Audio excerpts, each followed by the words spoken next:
Assalamu alaikum. Today I am going to recite Surah Maryam ayah number 91 to 95.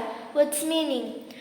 أعوذ بالله من الشيطان الرجيم. ശപിക്കപ്പെട്ട പിശാചിൽ നിന്ന് അല്ലാഹുവിനോട് അഭയം തേടുന്നു. ബിസ്മില്ലാഹിർ റഹ്മാനിർ റഹീം.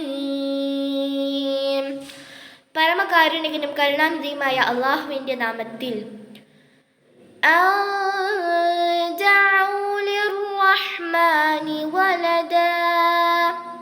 അതെ, പരമകാരുണികനായുള്ളവന് സന്താനമുണ്ടെന്ന് അവർ വാദിച്ചതിനാൽ അത്രയും ഗൗരവമേറിയതത്രേ ആ വാദം.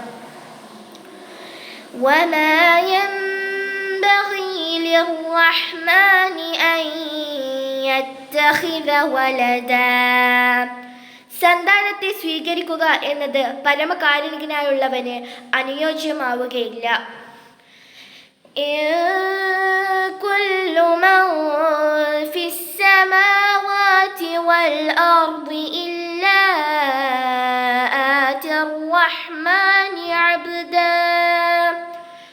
ആകാശങ്ങളിലും ഭൂമിയിലും ഉള്ളവരെല്ലാം ഓരോരുത്തരും പരമകാരുണികന്റെ അടുക്കൽ അടിമയായിക്കൊണ്ട് വരുന്നവൻ മാത്രമായിരിക്കും.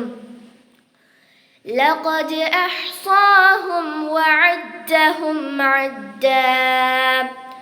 തീർച്ചയായും അവരെ മുഴുവനും അവൻ ക്ലിപ്തപ്പെടുത്തുകയും ശരിക്ക് എണ്ണിക്കണക്കാക്കുകയും ചെയ്തിരിക്കുന്നു. വകുല്ലുഹും ആതീഹി യൗമൽ ഖിയാമത്തി ഫർദാ.